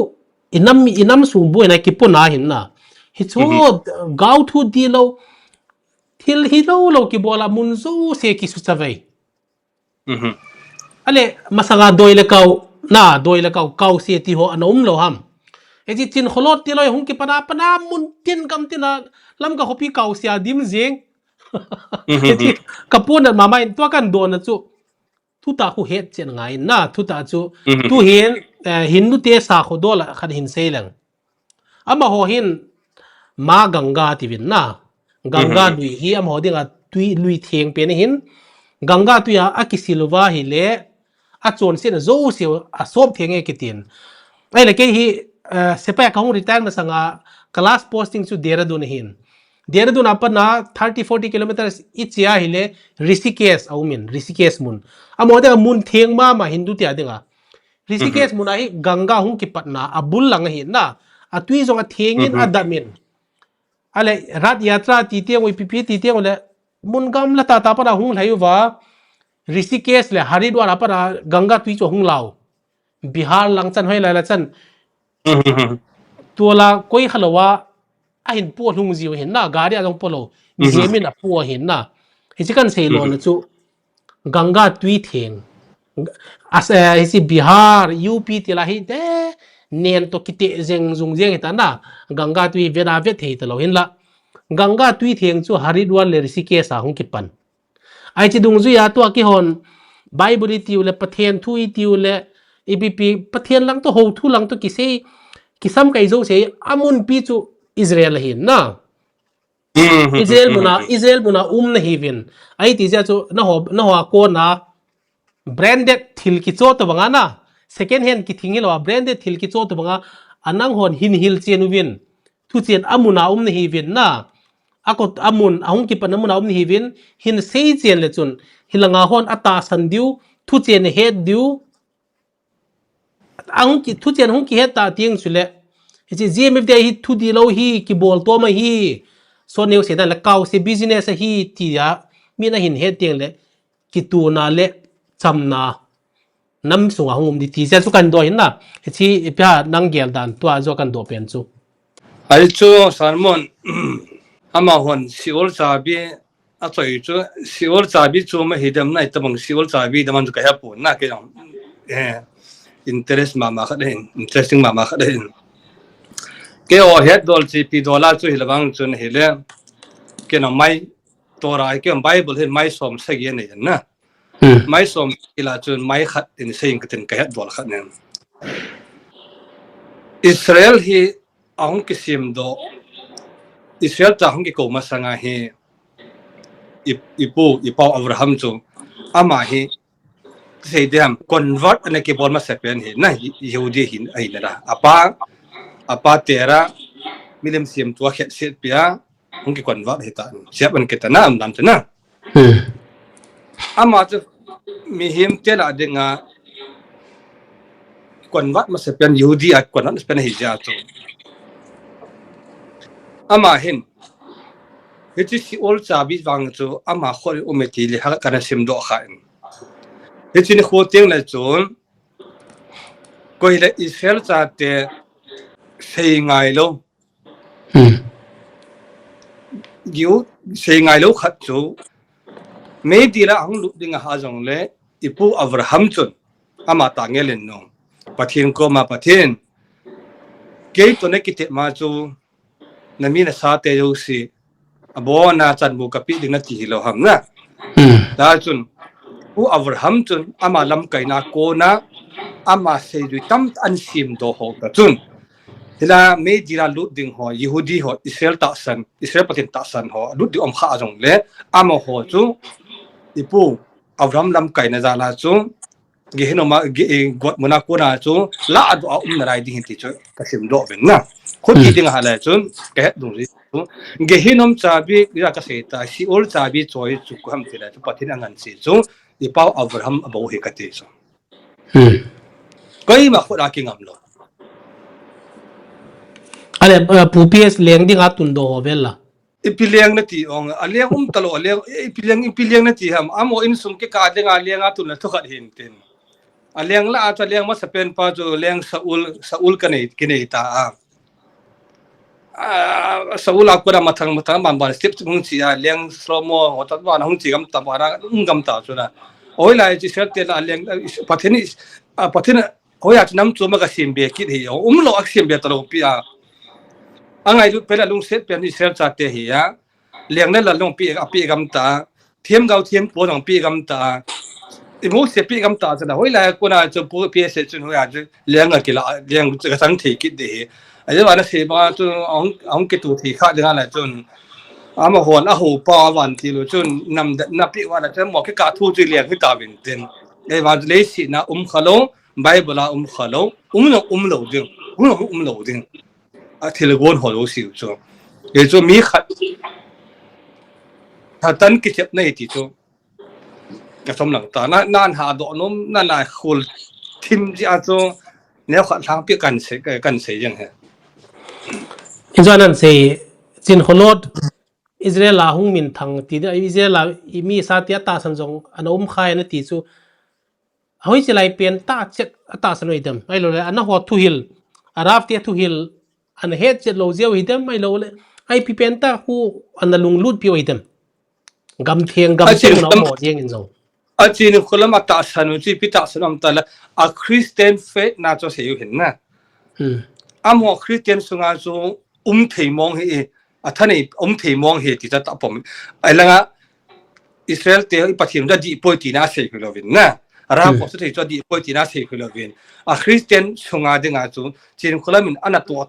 to athil bol thila kyo pi ho chu ata hi thila hi poi ti ho cho se na hin na langa arab ke ho loi ho to langa thiam gau de khabu ho to chu ate ka compare na wang cho hi poi to a iki ho lim anangai ho adin hin seleng gmfdi ki ti hi Gospel Ministry for Disabilities in India na gmfdi ti na hin athang pia tibukim lo na tibukim lo ho ai lo ba le mi amil hing lo ho kep na dinga ministry a na ki bol hin ai le ken kan do na khana chun hita mi ki ho lim pina kana do na khana chun ai le ama hon tu ma sin zon saving na pakai jesu awo so tangi ama tangi awo so hung ki phong he tiu ai le Michael Van Til zong a jo Michael Van Til le so lai pa na ki phong he ta na akipat ti la pa na Michael Van Til in khulang khama na ko so hin na ko ko bru le lo siwa in khulang khaman ko abana Michael Van Til abang kom le drone leng le ho chu Gabriel atiu toy pp to na ale tu ma sang che ma chu hung hap mal zep ki win hung sang che win pakai jesu ta jong hung kum suang aw suang ki phonge mi thieng pol sol cha pol jong ahung nge ti win ai le cha khat ko ma ka do na chun ai le pakai jesu ama ta jong hung ki phonga ama ta jong hunga sol chan ge na sol cha pu sol chan ge hunga hi le he chi ji me dia mun amit choel bai ho khat be be su da ma phai lo ham na kan tien a je chu example to ka pen so pi gang te te khanin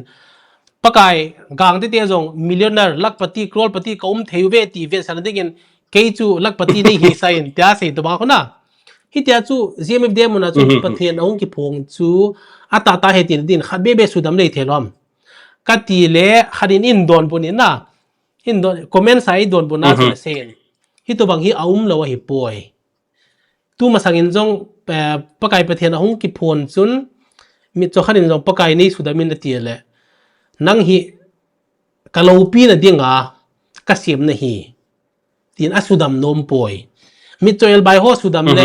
pakai lopi na chu ta lo ding he tin in don bunin na choi ka gel teng le kichep na hi wal kichep na hi lo ham pathen in mi khat thil khuwa mu no ma mi cho khatin pakai pathen hung ki phun lai ta khomu thena nei pen ti chu pi jeng dil ham na pathian ta mai la pi di lo ham ka lo pi ni ka siam nei tin mi join hin hinin người dân tai bữa sáng mới ra nó sẽ ra những nó sẽ hơn tan ata ta hiya original context se ten na ata ta hiya original mo hiya la chon pathin chun amin lo pin da denga amit chopa da khuwa musa athilsiam lo sia ve sa de ama ki thangwa sa de dol ta zo he chula alo pin zo musa zo di chule zo ta zo he chule ai ti ya adam na lai hon e hon amit ha chon pi se yong ke hon jing ka na tha nang man khowa nei musa in na thilsiam wa zu la wa nei musa in na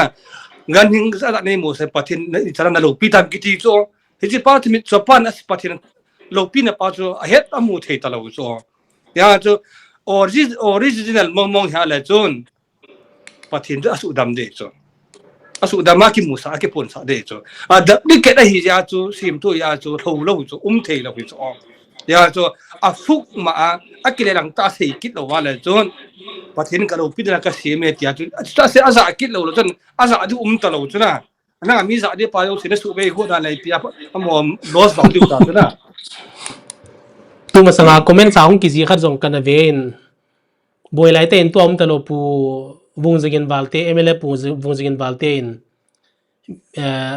biren lam ka hong chun chief minister hong hi til chun the second missionary khana tin ai to ke ka comment na khana chun pasal khanin ibola ka holam kai nu na ibola ke evangelist piu chin kholam hi tana dem ham se ke hodinga second pathen to bangai tivin hi cheka pe na pa chon ke ka sok jeng na to hi second pathen ti wale ni han ni le chin kholam hi ama ta cross sign kil bel wa hin ho diu ham ai lo le ai pi ha pathen hi tai te hi coronation khana hin bolam ti chan gin ka gelin he cho hi hamal talo ham na hey na ho a christian context sai se ding a jong la chun ma chu boy tho ta chu a ke de do de la ke chun mang i te boy pui ka ti de ham na ke chu a koi mang ka se phat chom lo ding ka pa cha chom lo de ke chu a ke man ka hi na pa chu ka ke tu cha se jeng in na kol pon ke se me te apuna au kat mat bolo ti khat so min na na ne te te de ya chu i pi se jong la hen ka na lo de hen tuan ke khat nan tong ka phena sar mo na ke ho na naตัวน้องเห็นเกี่ยวกับกัสซูปีพาวเดตังกันเตะปากกายสูนัติวซ้อมปากกายสูปะเทียนเห็นนัติวฮัมอะไรวะละปะเทียนอาจจะปาเห็นนัติวฮัมขัดกุยสันขัดที่ซ้อมอันนี้นะ Old Testament นะปมฮัมนะปมโลฮัมอามาสเปนหินดอนบุญเหลืองนะจวนนะจงอันเสตันนะอติลินทูเอามินทูจูประเทศนี่นะประเทศ pathian achapa le thagau abona thum kion ka ge kata sanu chu trinity 3 in 1 na pathian jong achapa jong pathian jong thagau jong pathian hi trinity chu kita san hin na na ne thema kati dan chu pa le chapa le thagau chu khat a hi ya chu trinity a kita san to ki ho hin old testament kapom mu bin na kapom ma ba vin bible hi old testament and new testament hi khoma bu som guble gub hi kipoma hin la hi ta christian lang ho ana ho ti lo ana ho a judaism lang ho ti lo ki ho pom dan hi azat chom kinin catholic lang hon bible adin zo apocrypha ti khan hi apom akoi ki duvin adang hon kapom po vin ai la adang ho la jong ahung ki khentel kinin na thing noi to bang ka hi jiang wina ke hoi ta sei ding in ake ho la jong new testament na ai chilai ta pom lo ti loi kin win na ale pathian ho dan jong ki bang kit pon catholic te ho dan chu le thu chom hi ta le catholic chu api pen ti ding hamna alien pen jong a hin christian hong ki pan na jong a hin adang ho a protestant langa chu i piam te le ama sa pen ding in baptist na baptist ale adang UPC ki thanong mi UPC United Pentecostal Church le AG Assemblies of God ki te hin alima lam na lam dung dungai tia liman lam ho khu hi chong apomin ale adang khat salvation army ki thanong ki din salvation army te chu pathian gal kap te hi ve ti vin hoin kai tiang jong le pastor pan CEO renga ki belin na sepai to bang banga von ka nga ki von wa smart thena pathian ho hin na ama jong chu pa cha rum kinin ale chi kom kala hin recent development ti ding ham Christa Paul Church of Christ ki ti khat hangum kinin na e Church of Christ on ata san chu pham ti le pathian ho na hin aging thei ki bang lo de ti vin aging thei ti chu gitar jong oi lo na khut be ki san oi lo ita so bon tak silent ta pathian ho ki no ta sum le le hin ki holang hi hoi chi pen di ham hoi chi kan pen do na ama ke tam phan sit la ka tam phan sit ta ding ka te a เกวังตัวเองเลยตุ้ยยังในเท้าเลยเท้ายังในตุ้ยเลยเท้าเกลเทลตัว Old Testament คุณนับผมดีว่าหาเลยกับมุสีระบายนู้ทุเสียนับผมไงที่ไหนจังอัน New Testament นับผมคิดว่าหาเลยอมขอไม่ในที่สุดเลยข้าบุญนี่จูเลยข้าบุญจะทุ่มเลยยังก็กินขอมเทจุแล้วอมขอมาก็เสียเทจุละก็กดก็เสียไอ้เลยอาเยซูจะตรีนิตินั่นทีนอาป้าจะทำเอาเทงนั่นทีตัวไอ้เลยอัน New Testament นักวิเวกินอาหารเลยเยซูตามางเงลเต็นจงปักไก่ไอ้ทีจูวันงำปนเตก็เลยกับวานากับปาลุงลำบอลปาติจูอามันนงป้านี่จูเยซูจูจะประสังกันอีกอาหารเลยนั่งหัวจูประเทศนึงอาจารย์นี่นะทุ่มนะเกจัดเมตตาดีกันเยซูตากัน New Testament สิเมกันสิเมจูเกันน้องก็สิเมจูก็เห็นเลยกับป้าวานากับปาลุงลำบอลป้าบอกติจูอามาก็สู้ทะเลทีจูเยซูอามาตาเงลงจะยิวดีฮิจูยิวสเตฮิจูอามาตาเงลินจะเสียงไงดีว่าหาเลยสบัดนี่ข้อมันชนะเสียต้องเกิดตันชนะเห็นหรอตัวอินทากาวางั้นต้องคนไหนจะทากาวางั้นต้องงั้นทากาวจะทากาวาเทนายหรอเทนายหรออามาตาเงลงมีเฮมามีเยซูจะมีเฮมิตัวยิวดียิวจะหาเตจูอามาตาอินบทูนี่ข้ากิเซนละแล้วนั่งนู้นสิคนละมันตัวนี่ข้าจีเอ็มดีอับบอลตะบังอาเฮเยซูอินโนอามาตาอินจงยิวดีสงอาจูอามานุอิสระรำขัดเมทัยจะกาเกนเทปัทหินมินะอันเสียอันสู้ดำข้าจีอาจูคอยพะโลหัวจูปัทหินอันตาสันข้าเอจูอามาตาองจูมีหิมเอจูยิวดีเตเอจูอาจารย์นั่นตัวน่ะอามาจูปัทหินแต่ละผมคิดว่าเลยมีหิมจะปัทหินนั่นละหูนั่นละคิดข้าตาอุจจาระ ya chu ama chu pathin cha pata hi na ti ki do ama tai na ti ki pathin cha pata ja la chu pathin cha pa khat bo ni ham question khat ki nang ka do thi chu pathin khat bo ni pathin cha sia cha teu sia cha te chu la khat abo ko chu la aya chu Old Testament chu na la di wa ha le Moses be na ke pa na Genesis a ke pa na Malachi chan kun hoi tan na la ngai tin he chu eta chu daily daily na day lai na ki la kha di wa la chu konung tin le i pen ne thiam no na ki ka awa chu ne thiam kha lo du chu a ko tong no thu che đâu tham ti chu ne wa ka sin no mi na ya chu ai ka ba chu ne thiam wa la ki tha ho kit dan ai chu non hộp xôm na pia vam ka piu chu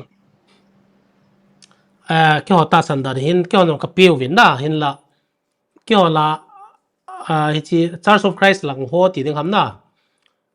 phabep apelo min apelo ta chu hộp xôm chết apelo hi wanga chu enjoy anh say to ba ko kipa na mai sam ti to ba ko na hộp xôm ki ding pa thil pi na hộp xôm ding ra chu mi gen thi te ki thu pi hộp xôm chết ta calculate chết apelo ti jong chu về về na cho chu chỉ là ngài đông về thôi hi cho hi ai chu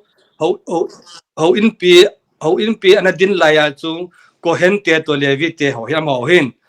pathina ko na chan mun ani hun do ja chu na ko hen to le vi ho chun pathin mai cham na tong ji wa chu am ho dinga chu ane adon silesian pa ja chu ne ki tu khom hin ho in pi aset ta ji a chu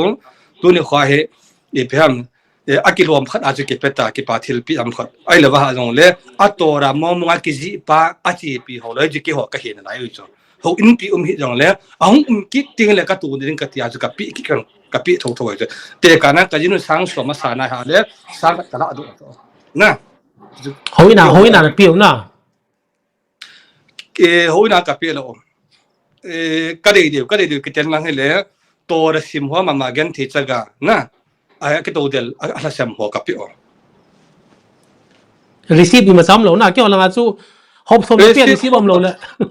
hộp xôm na pia receipt bom lâu lệ kịp bom lâu apel receipt tu chu nga pathin a het chula ki se ngai lo pia ki aron sang nga tu cha ki phun ngai lo pia mane pul cha ka het e chu hoi na kul pi na sang som nga tu pa chamina ki chun lawa ki phun lawa lan aban ti na pi nom taru ka het ka tu hoi kan ka het e chu first latte chu price hoi ta ki pia lâu lệ nom kilo langa chu pathin long sida kho te lo min the kha bon thil pha bon no ma hale gu thima amin lo wa amin ki sel manga na thil pha ai to bang chen in na pharisees ki ti te to banga GMFDI tian jong aki se kha tiang le tu ni chana chol nga lowa ni sang khat le som gup som sagi chol nga lo ni sia taw na ki mang hitai tin a taw na man zaro ani za chu sei phong jing le levin hi chaw chu ken ka pom be no hin na taw nai mana le be chai man le phai lo ham a pastor pau thu se na kha hong viral kinin e ho hi gal lai ta nom ta to muna gal sa te hi ve kinin ai ma chula a se ke lo pi chula agal sa ra che lo pi wa to muna sa chula che lo a se ke lo pi a ke lo to muna ma ni la sa suna pai ki suna pai aum kham ki su to wa fan no ya to wa amo nom no sa khola ale hi ei ko na hong so thim tan a chei na din thil khan dong ke tin na ho hi ka se ma bang bible lang thu he gil ma ma nei ben a pastor pau khan a se na hin adam hi mi ma sa pe na hi po ye ti na e chi ipitin hil si dem he chalai pa se chu a se khel lo mei the a se khel lo mei the ai wang adam a ki se ma sa chu thil tam ta ki sim ta chu ki sema ai wanga pathinin ama ho chu adam mi hima ta ko lo pi chu mi him lo pi chu mi him ong hina pa chu e adam ti pitinai ong le sit ti nei chu na la le sit na hung ki sim do hi ja chu pathinin a le sit na thil sim ma sat pe na khot su pen pa chu se angai ji a chara phat ja je pathinin adam ta ko hu so ada chu mi him pa tin heta chu na la mi him pa adam ma sanga chu thil ta ki sim chu ma chu hi chu wang chu mi him hello mi hema ka sei chu mi hema thil ki siam dang ka sei lo na mi hema umlo hoi lai tai Azwa ka do sei hoi lai sula I chan le nui chan ka zat ke ka kilut dong le lo Adam chu ami masapian hi jeng Apostle Paul na sena dong na Adam himim sa pena hipoy kadeilen mas sa pena hi atie tiaso atan nom no ki sei on esun ay la Bible ala Abraham Bible akoy kon kis asimlo honong ki he hin na Abraham Adam chu Eden hona pa na Abraham chu Adam chu akisiama sa pen cho Adam bana akibo piding ta ho evi yung kisim kina ay la mahon jem dia ano no bita Bible zong sagil sangoy khule ni ete ano hon nagyal dan ba Abraham Adam masami umham Adam mi hem masalan ka gyal dan til se lo milo ka mi hem tora ba zo talo de akum khana bible akum khana them ngau sene su ke ta ke sai ta talo de jeng ya ji wa sei ta chu na a sei thei chan no se sei du chu ai chu satan te ni pisam tar de le se ki chai ding ko na hitan I bol thei jo si bol chai I bol man I bol lo wa ha le pathini athu pa hi agoi thun sa de hitan I bol chai man lo di hi vetin aki ho ve te thilate ho ke ho ve te cho ai ha chu ai sia si pe ata san te ho ho te ho chun I san ham kha bol the chana bol wa alung thim wa thilo sia bol a het pi ta ji wa chu amon nuk la dam lo da sei te ngai ta cho san mon amon num hi jong la sunga pa chun alut pa chun na to hai ta cho ong apai hichan hi tu ni ading in hichan sa phon hitin aban le part 2 ball kin hitin na tu ni ki holim na anhang pia dang na ho hinda nang na to dan ho khoile ama sala ding ai hap thoin a me na khoile gmfdi thu phone le ana ho Israel gama te ho ta san thu dolai ki do hin na adang ai pia atai na lang ading in na mi pi te adin ki ho lang mi pi te inam mi pi te head dinga e che thu phone lang to ki sai dia ipi concluding remarks to bang na ipi vai han na thu na se no mom pat I de bo ni kyo do the hun po en na a chai sai na in pathino se ani kyo do honin ai chu ken jong ke ma sam ta na ka to the lo ka bol the lo na ai chu ka se khir kha ding ham ka ge khir kha dam ti ka sa nga ching jo them lo ra fo ka nei ven na am ho ko ma chu do na ka nei nga in ito ki hana chu ken nong sidero na Rab David ka phone Rab David thung di momin ka phone la pon abana Arab khanenial omin amat ka phone ten de aron tabong chu na bolin chu